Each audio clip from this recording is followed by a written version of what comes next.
It is Jump Fest the weekend, meaning we've got some announcements for Duel to go through, and we've got some announcements in-game as well that are kind of out of left field. We didn't really expect them to be happening, but they kind of hint as to what's happening with the main box on New Year's Day, and it's kind of looking like it won't be Rush Duel, and it'll be Speed Duel, and that's exciting, but also it's really weird. We'll go through it, we'll go through the copium and the reasoning, but first of all is the campaign for 7th anniversary, which is looking pretty cool. Right now I will say, this of course is not everything. Last year we got some packs as well for free, we had selection boxes, we had other stuff, and so there will be more than this, most likely. So what do we got? First of all, we've got Dream Tickets of course, we've got the 7's Legendary Doors pack, which is a bit frustrating, but they can't really give out Dream Tickets given there's only 2 boxes of 7's, and so that does make sense, but again, it's part of the whole downside of putting 2 formats to 1 game. We're getting of course a skill for Yugi, and Yugi, which is to be used with the Swords of Revealing Light, which is going to, might be Limit 1, we don't know. Last year when they announced Mirror Force, it wasn't Limit 1, then of course turned out to be Limit 1, so it could still happen. And this is a card that will probably see play on the very casual ladder. It's, it's a stall card, but it won't be that impactful in the top 2 metas. No way. We're getting 3 copies of this Alt Art Blue Eyes, which is really cool. Of course, we just got the Red Eyes Alt Art for free. Only 1 copy, but this one is at 3. I guess it makes sense, it's Blue Eyes, you need 3, but sure, it's cool, it's a manga-inspired artwork, that's fine.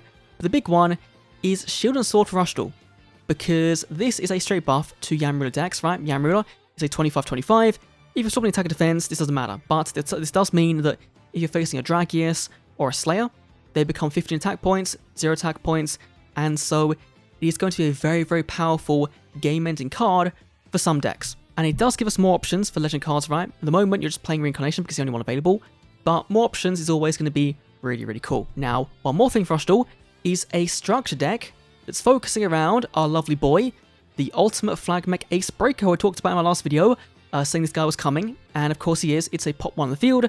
Might be a bit iffy to pull off, right, but getting more support for this is going to be really cool, and of course going to the future, this card will be seeing more players like machines get a bit better. Of course, eventually we'll get the Cyber Dragon stuff, we'll get the Mirror Innovator, which is a really cool card, but that is a very powerful card as well. You'll notice there's no main box announced. Now, last year, we had that.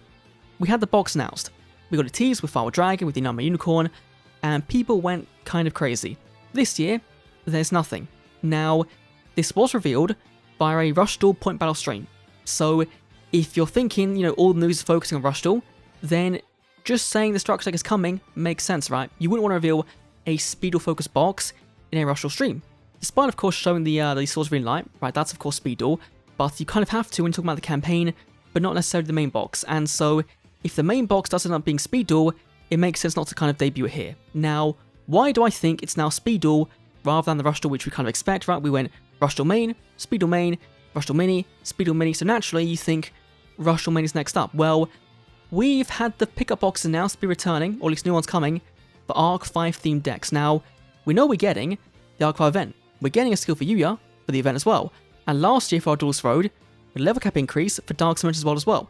So does that mean, this year, we're getting an Arc 5 cap increase, which would kind of warrant them saying, you know what, here's reprints of Odd Eyes, and of the Phantom Knights, and the Abyss Actors, and Frightfurs, and DDs. It would make sense, right? New support, this kind of helps you to sell you on those archetypes, right? Get new support in it for free, and then of course going into with your gems. And these are time-limited boxes. They run out just before an anniversary begins, and so the timing is very suspicious.